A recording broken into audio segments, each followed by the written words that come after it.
Saya dengar sudah ada konspirasi untuk kemudian menumbangkan ketua umumnya. Kita lihat nanti. Katanya itu dari internal dan sahih. Saya tidak mau menyebutkan partainya, tapi nanti dalam waktu dekat akan ada kongres luar biasa dan lain sebagainya untuk bagaimana menguasai partai politik.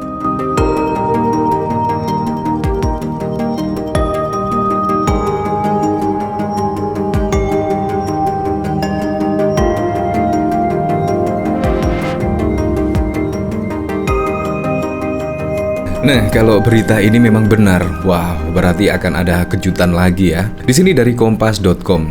Kini berembus isu Jokowi akan mengambil Golkar sebelum ia lengser. Jokowi tahu betul betapa rentan posisi diri dan keluarganya kelak tanpa partai. Apakah ini hanya isu atau seperti apa ya?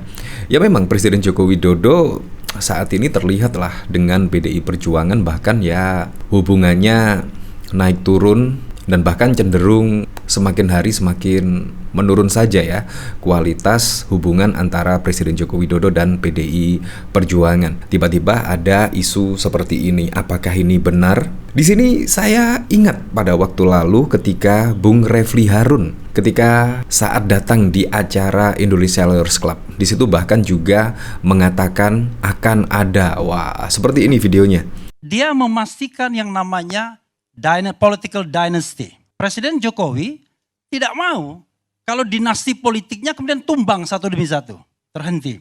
Hati-hati dengan partai yang sekarang mungkin bisa menjadi pemenang nomor 1 atau nomor 2. Saya dengar sudah ada konspirasi untuk kemudian menumbangkan ketua umumnya. Kita lihat nanti. Katanya itu dari internal dan sahih. Saya tidak mau menyebutkan partainya, tapi nanti dalam waktu dekat akan ada kongres luar biasa dan lain sebagainya untuk bagaimana menguasai partai politik dalam hal tadi kelanjutan rezim.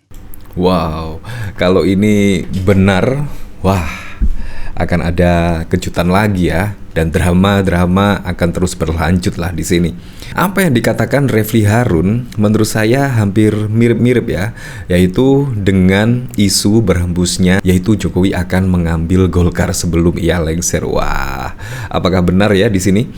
Nah, di sini saya penasaran ya, beritanya seperti apa di sini. Nah, di sini diberi judul utak-atik politik ala Jokowi. Nah, dari sini yaitu Jokowi memang luar biasa. Jago di atas para jagoan. Wah, amat cerdik. Semua ini berkaitan dengan satu hal, melakukan utak-atik politik untuk kekuasaan. Banyak yang terlipat, sebagian besar ditekuk, sebagian lagi ditaklukkan. Luar biasa hebatnya.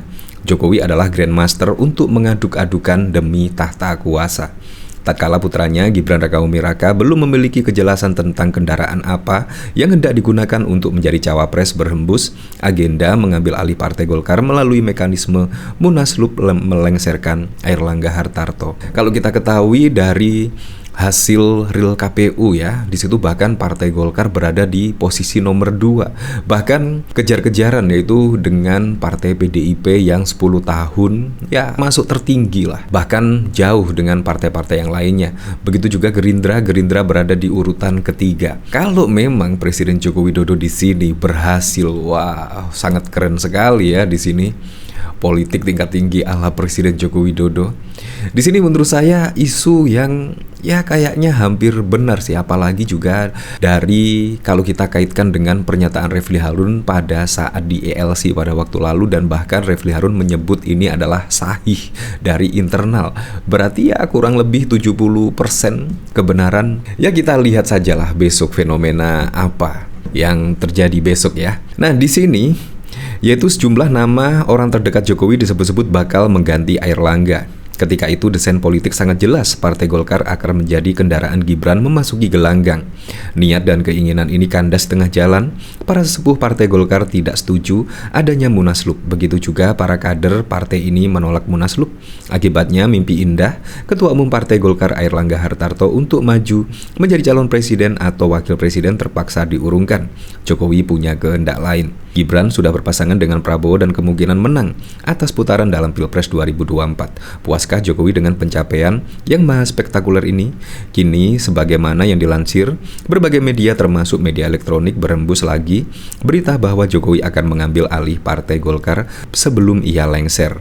Kalau dilihat dari berita di sini ya, Di sini bahkan ya menurut saya agak masuk akal sekali. Di sini Jokowi butuh parpol untuk awasi program. Ya, apakah seperti itu ya? Ya memang harus kendaraannya itu adalah parpol untuk mengawasi program-program yang berjalan dan juga program-program yang belum berjalan. Di sini dari Metro TV News, yaitu Jokowi butuh parpol baru untuk awasi program. Di sini Presiden Joko Widodo menilai harus mempunyai partai politik baru pada masa mendatang. Hal ini akan mempermudah Jokowi melakukan komunikasi dengan presiden terpilih agar beberapa program yang dicetus pada masa pemerintahnya tetap berjalan. Menurut Direktur Eksekutif PRC Rio Prayogo, membangun komunikasi politik tidak mudah dilakukan jika hanya mengandalkan dukungan atau endorsement politik yang politik besar. Dalam hal ini endorsement politik untuk Prabowo Subianto. Meskipun ada Gibran yang menjadi wakilnya Prabowo, namun Rio memandang faktor Gibran sebagai putra sulung Jokowi juga tidak begitu kuat. Mengisi posisi strategis di parpol baru menjadi instrumen yang kuat. Dia harus punya instrumen partai politik agar agenda-agenda Jokowi setelah tidak menjadi presiden tetap bisa menjadi perhatian Prabowo, kata Rio dalam program Berita Pemilu Metro TV pada 28 Februari 2024. Nah, jadi di sini menurut saya cukup masuk akal sekali ya, kalau ada parpol yang tetap bisa menjadi perhatian dari Pak Prabowo ya, menurut saya Golkar, karena suara dari Golkar di situ lebih tinggi daripada Partai Gerindra. Kalau kita lihat dari hasil realcon saat ini, karena posisi Partai Golkar di situ adalah berada di posisi kedua, yaitu setelah PDIP. Jadi nomor 1 PDIP, nomor 2 Golkar, dan nomor 3 adalah Partai Gerindra. Jadi cukup masuk akal sekali. Di sini Golkar bisa menjadi perhatian dari Pak Prabowo Subianto, apalagi di situ juga ketua umumnya Presiden Joko Widodo misalnya. Di situ menurut saya cukup keren di sini strategi politik dari Presiden Joko Widodo kalau benar-benar ini terjadi apa yang diberitakan dan dari statement Bung Refli Harun di sini. Ya walaupun Bung Refli Harun tidak menyebut sih partai mana, tetapi dari berita-berita di sini juga ada berita yang cukup relevan dari statement Bung Refli Harun. Nah, dari sini saya juga penasaran kira-kira komentarnya seperti apa ya di sini ketika berhembus isu Jokowi akan mengambil alih Golkar sebelum ia lengser. Dari sini Senda, Golkar selamanya nggak akan bisa dimiliki individu, tetap kemana arah kekuasaan, di sana Golkar berlabuh. Jangka pendek bisa, jangka panjang nggak, beringin akarlah banyak. Di sini mencoba berlindung di bawah pohon beringin. Anaknya, haknya dia mau pindah partai ya. Di sini dari Cokroningrat, Jokowi hanya ingin punya partai dan itu sudah dia dapat melalui PSI. Namun itu belum cukup karena 3 ucapan yang harus dia buktikan. Tidak bisa dikalahkan, PSI masuk Senayan, PDI Perjuangan kalah. Tinggal 1 yang harus terpenuhi, mengalahkan PDIP, dan itu hanya bisa melalui Golkar. Apalagi Golkar juga selisihnya sangat sedikit sekali ya dengan PDI Perjuangan di situ.